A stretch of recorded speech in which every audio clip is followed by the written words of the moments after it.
আহ, ফাতিহা, তোমার মানে সবার সাথে পরিচয় করিয়ে দিব তোমাকে আবার, বাট এখন যেহেতু আমরা একটু ওয়েট করছি 1-2 মিনিট 12টা বাজার জন্য, আমি এমনি তোমার হ্যাঁ, সাথে একটু আলাপচারিতা করি। তোমার হ্যাঁ, ওকে। এখন মানে বাসায় বসে থাকতে, এরকম স্কুল বন্ধ, হ্যাঁ। বাসায় বসে থাকতে কেমন লাগে? কি মনে হয় যে স্কুল খোলা থাকলেই ভালো হতো, নাকি বন্ধ এখন ভালো লাগছে? আন্টি, এখন যেহেতু রোজা শুরু হয়ে যাচ্ছে, রোজার দিনে হয়তো অতটা খারাপ লাগবে না, কারণ রোজার দিনে এভাবেও আমাদের স্কুল বন্ধই থাকে।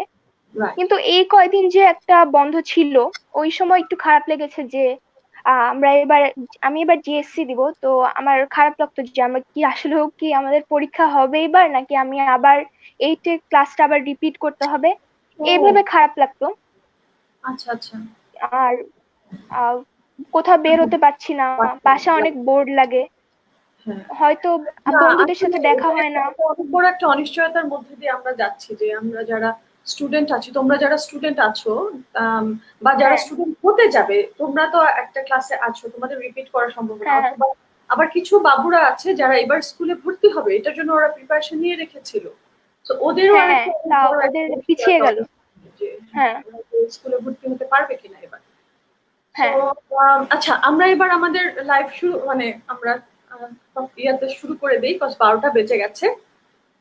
ওকে। আহ, যারা যারা আমাদের সাথে আছেন সবাইকে স্বাগতম আমাদের স্টোরি টেলিং সেশনে। গল্প হুম। শব্দটা শুনতে সবারই ভালো লাগে, কারণ গল্প করতে আমরা সবাই পছন্দ করি, গল্প শুনতে পছন্দ করি। আর আমার কাছে স্পেশালি মনে হয় গল্পটা হচ্ছে এক ধরনের আয়না, পৃথিবীর আয়না। এই গল্পের মাধ্যমে আমি হ্যাঁ, যেমন বাংলাদেশ থেকে আমেরিকা চলে যেতে পারি, আমি চলে যেতে পারি রূপকথার রাজ্যে, আবার বাংলাদেশেও ফিরে আসতে পারি গল্পের মাধ্যমে। হ্যাঁ। তো গল্পটা আমার কাছে একদম একটা হচ্ছে পৃথিবীর আয়নার মতন। আহ, আহ, তো আজকে হচ্ছে আমাদের সাথে আছে যে পার্টিসিপেন্ট, সে ঢাকা থেকে, বাংলাদেশ ঢাকা থেকে। ওর নাম হচ্ছে আফনান ফাতিহা। ও ক্লাস 8-এর স্টুডেন্ট, অষ্টম শ্রেণীর একজন ছাত্রী। আম, আমি এখন ফাতিহার সাথে কথা বলবো। ফাতিহা, এখন হ্যাঁ, ওকে। শুনতে পাচ্ছ না? হ্যাঁ। ফাতিহা, হ্যাঁ, তুমি শুনতে পাচ্ছি। আচ্ছা, ফাতিহা, তুমি আম, তোমার পরিচয়টা একটু, তোমার যারা বন্ধুরা এখানে আছে তাদেরকে একটু যদি দিতে, হ্যাঁ, তোমার পরিচয়টা তুমি বলো তোমার মতন করে। হ্যাঁ। তো বন্ধুরা, আসসালামু আলাইকুম। আমি আফনান ফাতিহা ইসলাম। আমি ঢাকার শান্তিনগর থেকে বলছি।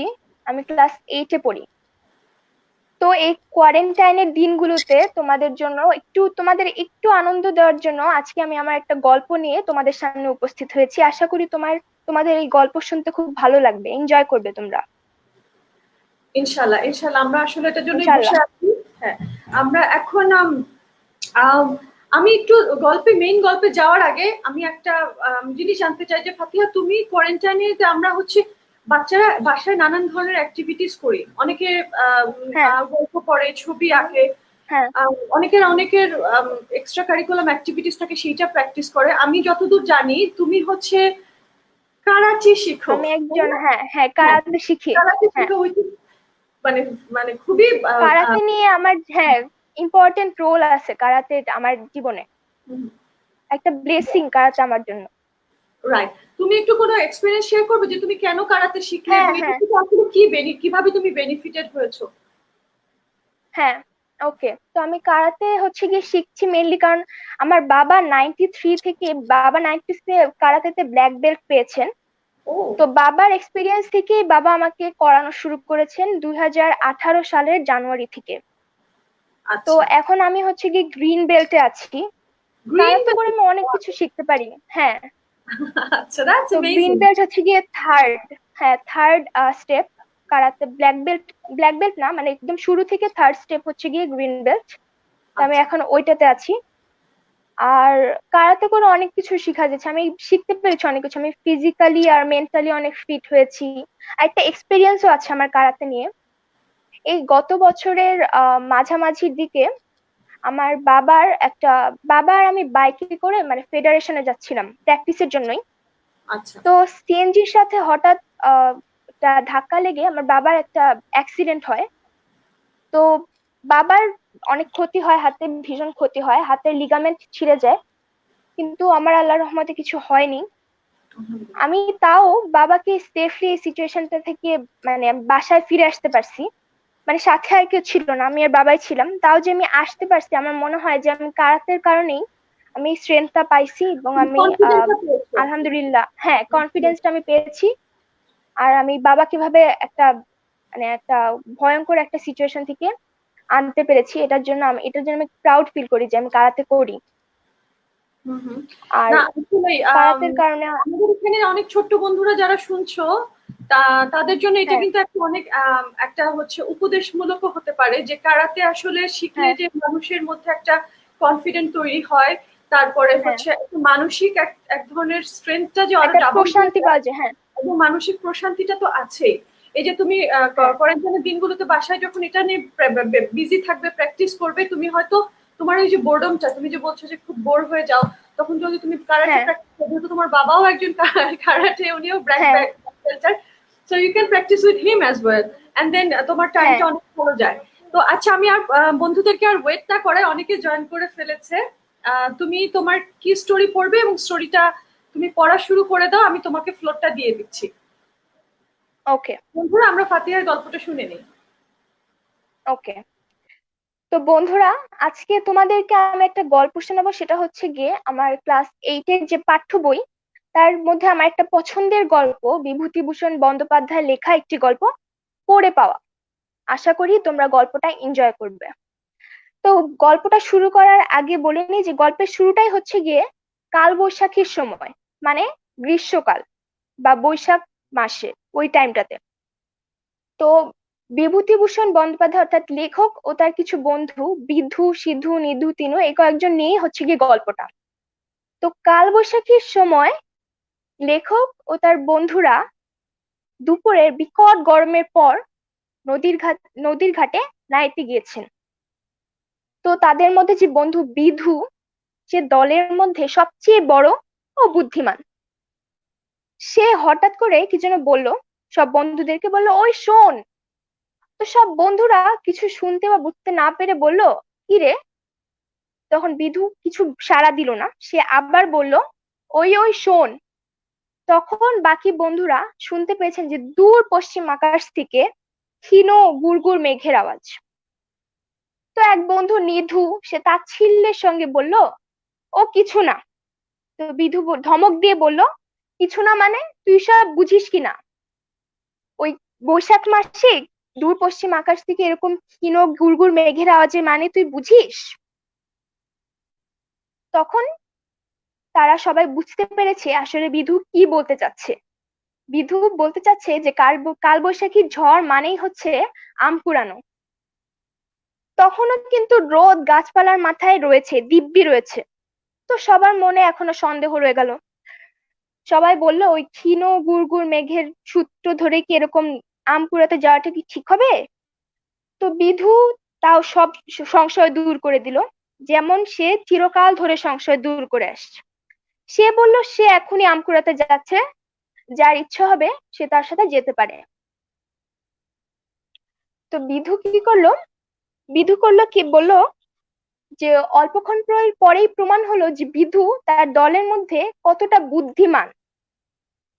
ভীষণ ঝড় উঠলো, কালো মেঘের রাশি পশ্চিম থেকে উড়ে আসতে লাগলো, ধুলায় চারদিক অন্ধকার হয়ে গেল, ঠান্ডা হাওয়া বইতে লাগলো, আর ফোঁটা ফোঁটা করে বৃষ্টি পড়তে পড়তে ভীষণ বাদলের বর্ষা নামলো।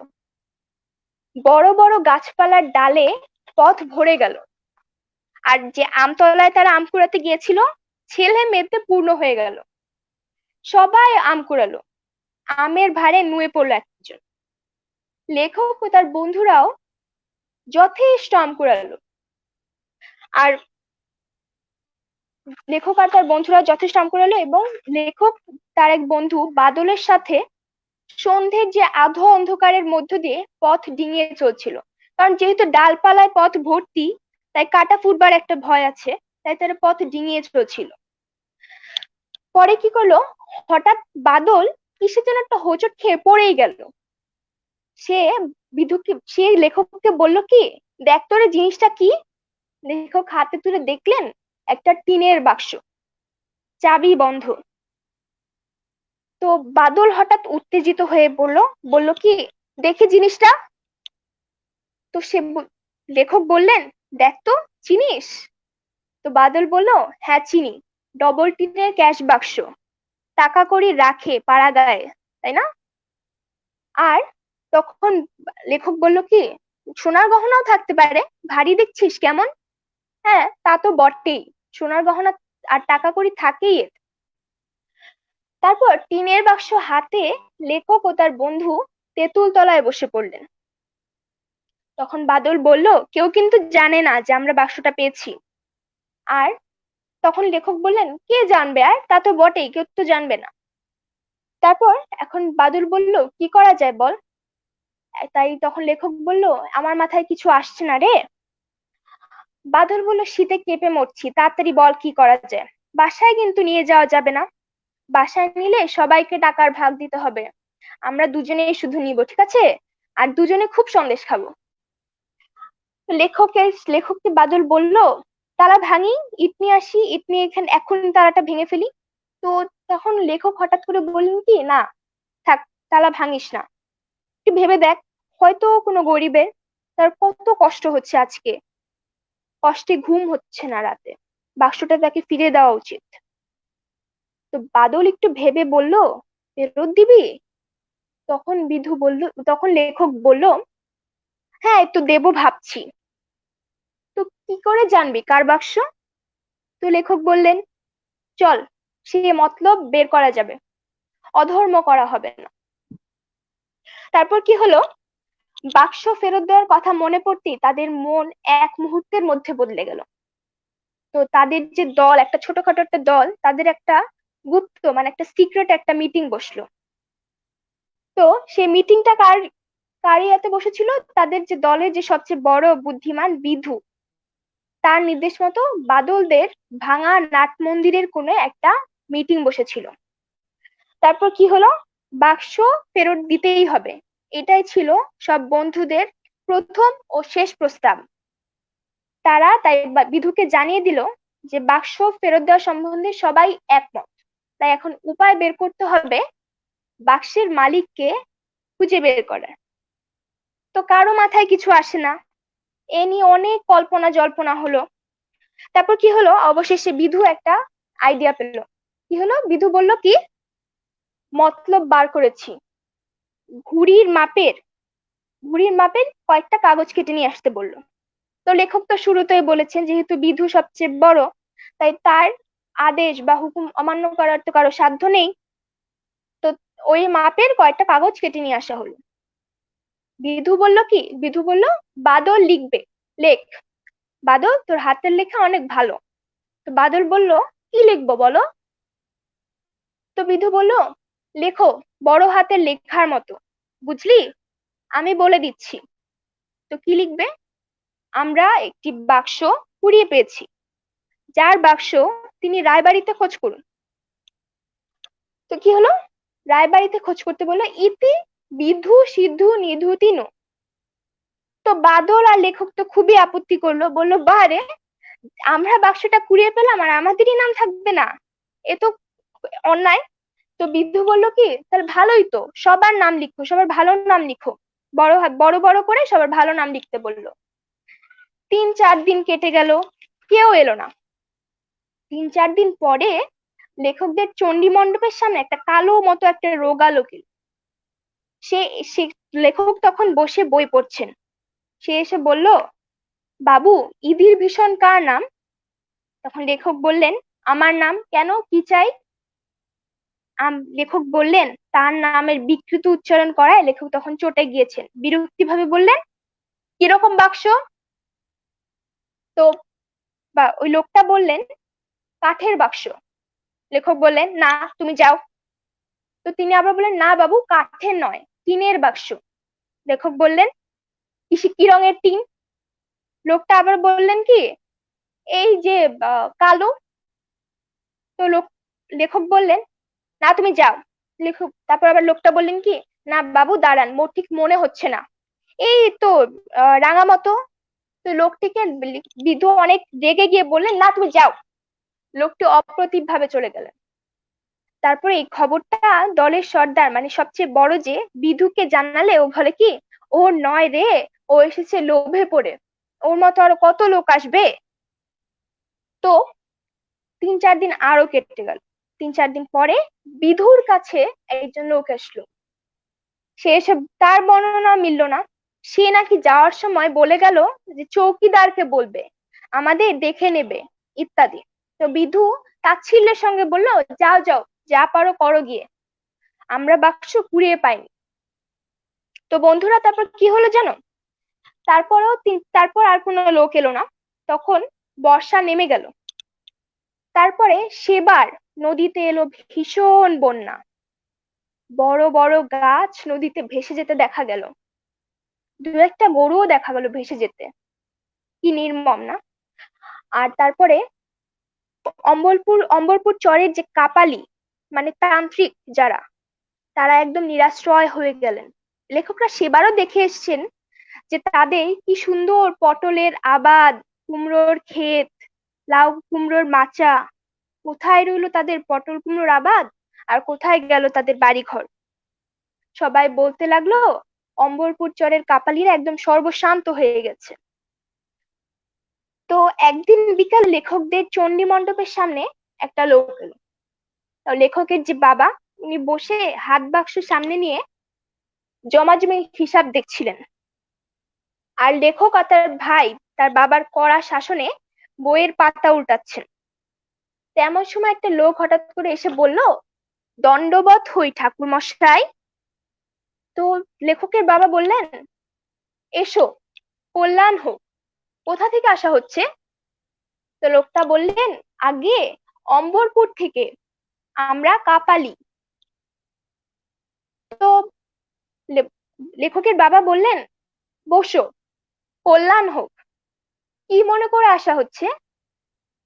তো লোকটা বললেন, তারপর কি হলো, লোকটাকে বললেন লেখকের বাবা, তামাক খাও, সাজো। তো লোকটা তামাক সেজে খেতে লাগলো। সে আসলে এসেছে গায়ে চাকরির খোঁজে। বন্যায় নিরাশ্রয় হয়ে নির্বিষ খোলার যে গোয়ালা বা রাখাল, তাদের ঘরে সপরিবারে আশ্রয় নিয়েছে। এ বর্ষায় না আছে ভাত, না আছে কাপড়। বাবা বললেন, আজ এখানে দুটি ডাল ভাত খেও। তো লোকটি দীর্ঘ নিঃশ্বাস ফেলে বলল, তা খাচ্ছি তো আপনাদের। দুরবস্থা যখন শুরু হয় ঠাকুর মশাই, এই গত জ্যৈষ্ঠী মাসে পটল বেচে বাজার থেকে ফিরছি। ছোট্ট মেয়ের বিয়ে দেবো বলে গহনা কিনে এনেছিলাম। প্রায় 250 টাকার গহনা ও পটল বেচা নগদ টাকা 50টি একটি টিনের বাক্সের ভেতর ছিল। তো বাজার থেকে ফেরার পথে গরুর গাড়ি থেকে বাক্সটা যে কোথায় পড়ে গেল তার কোনো খোঁজই হলো না। তো বাবা একটু অবাক হয়ে বললেন, বলো কি, অতগুলো টাকা গহনা হারালে? তারপর লোকটা বললেন, অদেষ্ট বাবু মশাই, একেই বলে অদেষ্ট। তো তারপর কি হলো, লোকটা বললেন যে আজ যদি সে টাকাগুলো হাতে থাকতো। তখন কিন্তু লেখক কান খাড়া করে শুনছিলেন। তিনি বললেন যে কি রঙের বাক্স? তখন লোকটা বলল কি, সবুজ টিনের বাক্স। তো বাবা আবার লেখকদের এইসব বাক্স খোঁজার ব্যাপারে কিছু জানেন না। বাবা লেখককে ধমক দিয়ে বললেন, তুমি পড়ো না, তোমার ওই খোঁজে কি দরকার? কিন্তু লেখক কিন্তু তখন একবারে বইপত্র ফেলে উঠে পড়েছে। তখন কি হলো, লেখক একবারে এক ছুটে বিধুর বাড়ি গিয়ে হাজির। বিধুকে খবরটা দেওয়ার পর বিধু বলল, দাঁড়া, আরো বন্ধুদের মানে সিধু তিনু ওদেরকেও নিয়ে আসি, ওরা সাক্ষী থাকবে না। তো এই আধা ঘন্টার মধ্যে তাদের বাসার সামনে ছোটখাটো একটা ভিড় জমে গেল। তো বাক্স ফেরত পেয়ে লোকটা কেমন যেন হকচকিয়ে গেলেন। তার চোখ দিয়ে পানি পড়তে লাগলো। সে শুধু আমাদের মুখের দিকে চেয়ে থাকলেন এবং বাবার দিকে তাকিয়ে বললেন, ঠাকুর মশাই, আপনারা মানুষ না দেবতা? গরিবের প্রতি এত দয়া আপনাদের! তখন বিধু কিন্তু এত ভুলবার পাত্র নয়, এত সহজে ভুলবার পাত্র নয়। সে লোকটাকে বলল, দেখে নাও মাল সব ঠিক আছে কিনা, তারপরে এই কাকা বাবুর সামনে আমাদেরকে একটা রসিদ লিখে দাও, বুঝলি? তারপর হচ্ছে গিয়ে বললো কি, কাকা বাবু, ওকে একটু কাগজ দিন না, লিখতে জানো তো? না, বিধুটা আসলে বড় হয়ে উকিলই হবে। আর বাবা আমাদের এই ঘটনা দেখে এত অবাক হয়ে গেলেন যে বাবার মুখ দিয়ে একটি কথাও বেরোলো না। তো বন্ধুরা, আজকে আমার গল্পটা এই পর্যন্তই শেষ। এই গল্পটা শুনে নিশ্চয়ই তোমরা মজা পেয়েছো, এবং মজা পাওয়ার পাশাপাশি তোমরা কিন্তু অনেক কিছু, একটা দারুণ জিনিস একটা শিখতে পেরেছো, তাই না? কি বলো তো সেটা? সেটা হচ্ছে কি, যার জিনিস তাকে ফেরত দেওয়ার মধ্যে কিন্তু আনন্দ। আর এটা কিন্তু একটা ভালো কাজ। ভালো কাজ করলে কিন্তু এমনিও একটু আনন্দ পাওয়া যায়, তাই না? তো আশা করি আমরা আমাদের এই যে শিক্ষাটা আমরা আমাদের নিজেদের জীবনেও কাজে লাগাতে পারবো, তাই না? এই কামনা নিয়েই আজকে আমি এখানে শেষ করছি। সুস্থ থাকো, নিরাপদে থাকো। আসসালামু আলাইকুম। হ্যাঁ, অনেক ধন্যবাদ ফাতিহা, তোমার গল্পে মজে গিয়েছিলাম। মনে হচ্ছে যে গল্পটা আরেকটু বড় হলে ভালো হতো। খুব ভালো লাগছিল, তুমি খুব সুন্দর করে থ্যাংক ইউ। খুব সুন্দর করে বলছিলে। আর এত সুন্দর, এত বড় একজন লেখকের গল্প তুমি এত সুন্দর করে তুমি উপস্থাপন করলে। সত্যি অনেক প্রশংসার দাবিদার তুমি। অনেক ধন্যবাদ। আমার মনে হয় এখানে যারা যারা শুধু দোয়া করবেন। অবশ্যই অবশ্যই। আর আসলে তোমাদের তোমরা যে যে গল্প পড়ছো, তোমরা হ্যাঁ, যে পড়ছো, মানে এতগুলো মানুষ তোমাকে দেখছে, ছোট ছোট বাচ্চারা দেখছে, দেখে ওরা কিন্তু ইন্সপায়ার্ড হবে যে আচ্ছা আমিও তাহলে গল্প পড়বো আমার মায়ের সাথে, আমিও তাহলে হচ্ছে হ্যাঁ, এভাবে গল্প বলবো। তো এইটা যে এইটা যে যে ইন্সপায়ারেশন ওরা তোমাদের কাছ থেকে পাবে, এইটা এটা অনেক বড়, মানে অনেক কিছু এটা হ্যাঁ আসলে। আন্টি, ইন্সপিরেশন দেওয়ার জন্যই তো পড়া, ওদের জন্যই আসলে পড়া। হ্যাঁ আসলেই। আর তুমি এমনিতে গল্পের বই পড়ো অনেক মনে হয়, তাই না? গল্প পড়তে অনেক পছন্দ করো কি, গল্পের বই? হ্যাঁ আন্টি, আমি হ্যাঁ, অবসর সময় আমি পড়ি। এখন যখন আমাদের এখন অনেক অফুরন্ত সময়, হুম, যখন পড়ার পাশাপাশি পড়া যায়, মানে গল্পের বই প্লাস আমার যে প্র্যাকটিস ওইটা করি। আমার ছোট একটা বোন আছে, ওর সাথে খেলাধুলা করি। একটু এভাবে আমার কোয়ারেন্টাইনে সময় কাটছে। আর আচ্ছা, আহ অনেক কোরআন তেলাওয়াত করি, এভাবেই সময় কাটে। That's very good, that's really good যে আমরা বই পড়া, বই পড়ার মধ্যে সবকিছুই হতে পারে, তাই না? আমরা এই সময় আমাদের ধর্মীয় হ্যাঁ, বইগুলোও পড়তে পারি। এই যে আমরা যে অফুরন্ত সময় হ্যাঁ, পেয়েছি, আমাদের যার যার যে হ্যাঁ, ধর্ম আছে সেই ধর্ম থেকে তাদের ধর্মীয় বইগুলো এই সময় যদি আমরা একটু পড়ি, তাহলে আমাদের এই যে আত্মশুদ্ধির একটা বিষয় আছে, যে আমাদের ইনার একটা পিস, ওটাও আসলে পাওয়া যায়। এবং হ্যাঁ, এটা একটা বেস্ট টাইম যে আমরা আমাদের এই যে অবসর সময়টাকে পার করার একটা one of the best part. যারা আমরা একদম হ্যাঁ, ছোট বাবুরা দেখছি, গল্পটা শুনছি, তারাও হচ্ছে মা বাবার কাছ থেকে ধর্মীয় গল্প শুনতে পারে। হ্যাঁ, ধর্মীয় যে আচার আচার কালচার আছে সেগুলো, এই এই যে ছুটির সময়টা মা বাবা যেহেতু বাচ্চাদেরকে একদম একটা কোয়ালিটি টাইম দেওয়ার সুযোগ পাচ্ছে, সেই সময়ে এই এই ইয়েটা ইউটিলাইজ করা সম্ভব। আমার কাছে মনে হয় যে ধর্মীয় বিষয়গুলো বাচ্চাদের মধ্যে দেওয়া সম্ভব। অনেক ধন্যবাদ হ্যাঁ, ফাতিহা তোমাকে আবারও। আর সবাইকে ধন্যবাদ জানাচ্ছি হ্যাঁ, যারা যারা এতক্ষণ আমাদের সাথে ছিলেন, গল্প আমাদের ফাতিহাকে ইন্সপায়ার্ড করছিলেন। ফাতিহা, অনেকেই তোমাকে কিন্তু সুন্দর সুন্দর কমেন্ট করেছে। অনেকে জাকিয়া বেগম নামে একজন আছে, উনি এক্সিলেন্ট বলেছে। তোমার ফারজানা রুমি আপু বলেছে যে ও খুবই এনজয় করছে। আমাদের একটা হ্যাঁ, ছোট্ট বান্ধবী, একটা ছোট্ট বন্ধু ছিল, ওর নাম হচ্ছে অনাবিয়া। ও বলেছে নেক্সট টাইম ও টোনাটুনির গল্প শুনতে চায়। কারণ ও হচ্ছে ওর বয়স 4। সো ও ওর ওর যে যেই ধরনের গল্প পছন্দ সেটাও সাজেস্ট করেছে। আর ও তারপরে আচ্ছা। তো আম, রেইনি নামে একজন আপু এসছেন, উনি বলেছে যে অনেক ভালো লাগলো। তো তোমার একদম আমারও আসলে খুব ভালো লেগেছে। এবং দর্শক দর্শক যারা আপনারা কমেন্ট করেছেন এবং বা যারা দেখছেন, লাইক দিয়েছেন, তাদের সবাইকে আমি ধন্যবাদ দিতে চাচ্ছি। হ্যাঁ আন্টি, আপনাকে অনেক বড় একটা থ্যাঙ্কস, আপনার জন্য আমি চান্স পেয়েছি এটা করার। ছোট বন্ধুদের না জন্য না না, একটা গল্প শোনাতে পারলাম। তো তুমি যে জয়েন করেছো এইটাতে আমরা সবাই খুশি, যে তোমাদের বয়স থেকে তোমরা যে একটা, তোমাদের একটা জড়তা সেটা কাটিয়ে যে তোমরা স্ক্রিনের সামনে এসে গল্প বলছো, হ্যাঁ, এইটা অনেক বড় একটা, অনেক বড় একটা কিন্তু অ্যাচিভমেন্ট এটা আমার জন্য।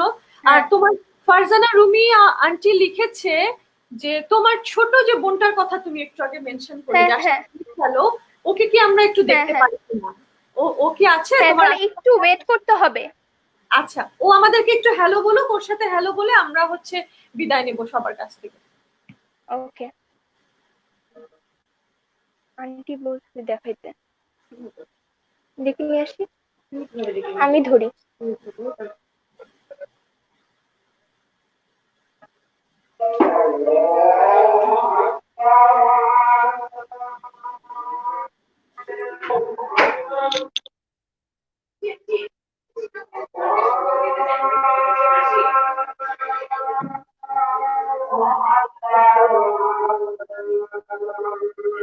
তাড়াতাড়ি আসো, আসো, আসো। হ্যালো, আসসালামু আলাইকুম। হ্যালো, আসসালামু আলাইকুম। ও, ওয়ালাইকুম আসসালাম। কি নাম আপনার? আমি আসছি।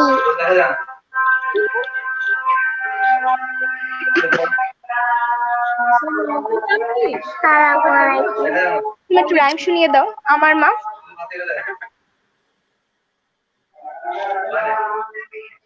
কথা বলো, কথা বলো। ও যে সালাম দিয়েছে। বলো। হ্যাঁ হ্যাঁ। মা। আচ্ছা ঠিক আছে, তোমাকে দেখলাম, আমাদের খুব ভালো লাগলো তোমার গল্প। তোমার আপু আমাদের সাথে তোমার সাথে খেলে। হ্যাঁ। তোমার আপু মিলেমিশে খেলাধুলা করো, মাম্মার কথা শুনো, বাবার কথা শুনো, আর পড়াশোনা করো। আচ্ছা ঠিক আছে। ওকে, ওকে আন্টি, ভালো থাকবেন।